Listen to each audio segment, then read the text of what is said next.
بسم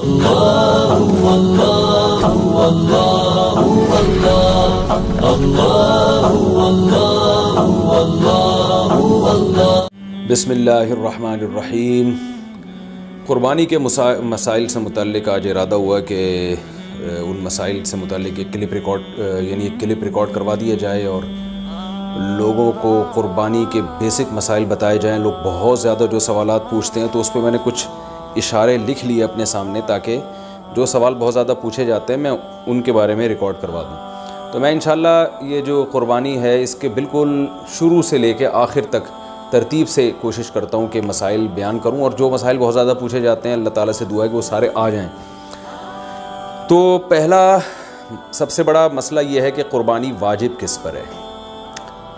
قربانی واجب کس پر ہے؟ لم سم عوام کی سہولت کے لیے ایک نصاب بیان کرتا ہوں جو علماء بتاتے ہیں 52.5 تولہ چاندی، دیکھ لیے گا نیٹ پر۔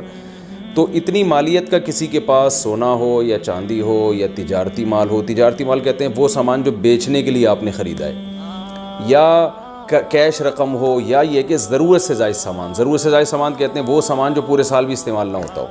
تو ایسی کوئی چیز اگر آپ کے پاس اتنی مالیت کی پڑی ہوئی ہے، یا ایک نہیں 2-4 چیزیں مل کے اتنی مالیت کو پہنچ جاتی ہیں، یعنی خلاصہ یہ نکلا کہ آپ کے جو استعمال میں آنے والی چیزوں کے علاوہ آپ کے پاس اتنی مالیت کی مال موجود ہے، اور ضروری خرچے اس میں سے نکال دیں، قرضے نکال دیں، وہ سب نکال کے بھی اتنے پیسے آپ کے پاس بچتے ہیں 50, 55, 60 ہزار تک، تو پھر آپ پر قربانی واجب ہے۔ یہ بہت مختصر بتا رہا ہوں کیونکہ اگر میں اس کی نصاب کی ڈیٹیل میں گیا تو پورا کلپ اسی میں نکل جائے گا۔ تو لم سم ایک بتا رہا ہوں آپ کو کہ اتنا اماؤنٹ کسی کے پاس ہو تو اس پر قربانی واجب ہے۔